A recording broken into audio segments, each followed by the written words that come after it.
You start basically by cleaning the wall with a screwdriver to get the most of the dirt out. What is important here is that you use a metal brush afterwards to get rid of all the algae that has been or could be inside on the top on the sides of the stone, so that the mortar will fit perfectly.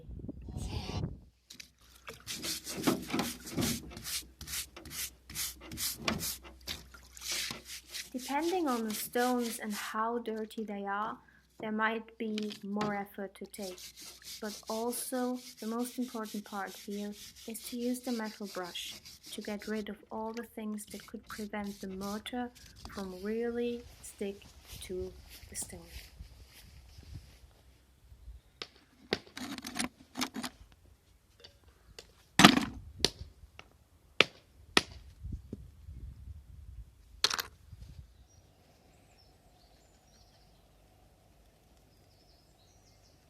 The process of mixing is rather easy.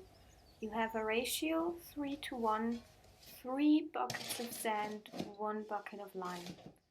Key here is to not throw all the lime on top of the sand and then start mixing, but rather have the bucket divided in 3 parts.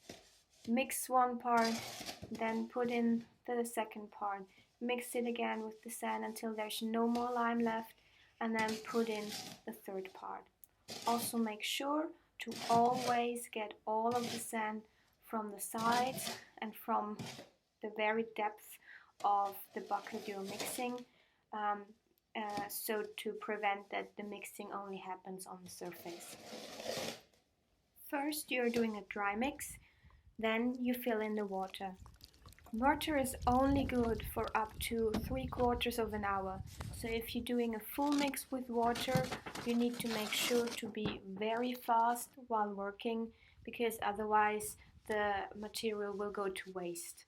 And here again, it is very important to get the water into the sand and lime mix very good, and try to get the ground and the sides in as well. Also, check the consistency to see if it's valid to work with.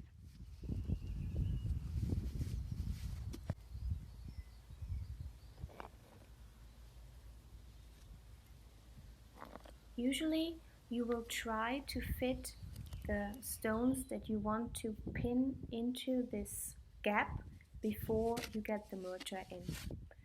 Most of all, it is important to have a solid base of mortar on each side of the stone, because the more mortar there is between the stones, the better the stone will fit. Also, sometimes when you try or rebuild or restore a wall, there are stones in the gap. So it is a very crucial thing while cleaning to not throw the stones that are loose out, but instead keep them in, because usually they are a perfect fit and you don't need to have new stones fitted before pinning.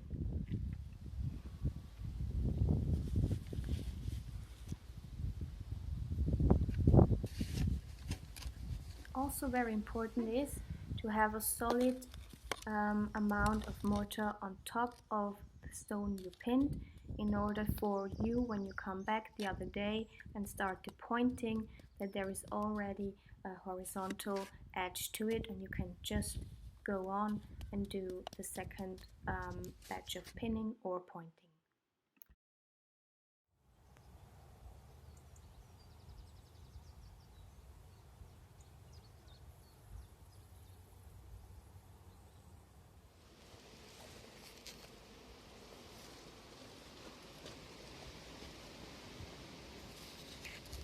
Pointing is essentially filling the last gaps in.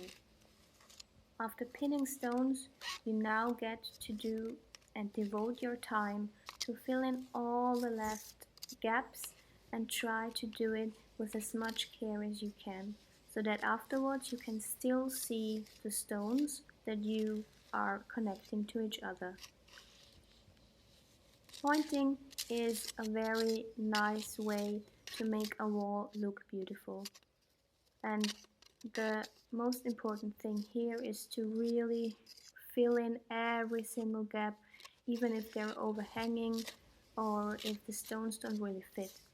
Here is also where the chips come in useful, because if there is a gap that is too wide and too much mortar comes in between, the wall will not live long, because the weather conditions could make the mortar go very dry and peel off.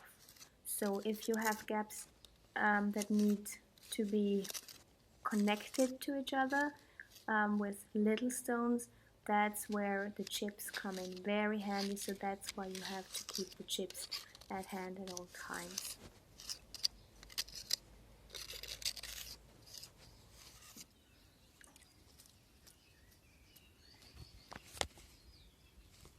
Last step is brushing and sponging.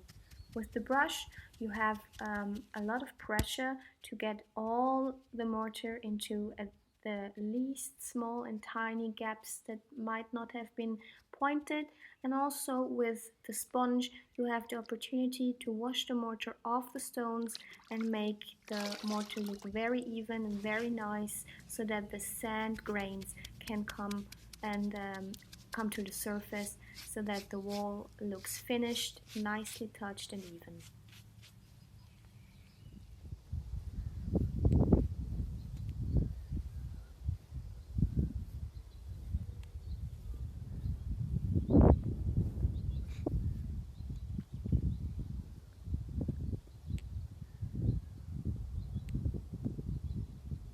Through stones and 3/4 stones. This is a double wall, so there are two faces where the flat side is pushed to the outside here and made in a nice line, and the flat side is made flush with this wall. But there's not full strength until you join the two walls together. So spaced out throughout your wall, you need to have a 3-stone, which is a stone which goes from one face to the other. But they're quite valuable, and you don't have so many because you have to find them just the right width, like this one. So you space them strategically through your wall to give it strength. And sometimes, if you can't get this full width, you get a 3/4 stone. So you might put a stone like that, which spans from the face to the other wall, but not fully, and that will give you the strength side of it. The downside of that is there's a little space on this side which has to be filled. But the one that's filled in the far side can be strengthened by putting a good stone on top of it. There you go.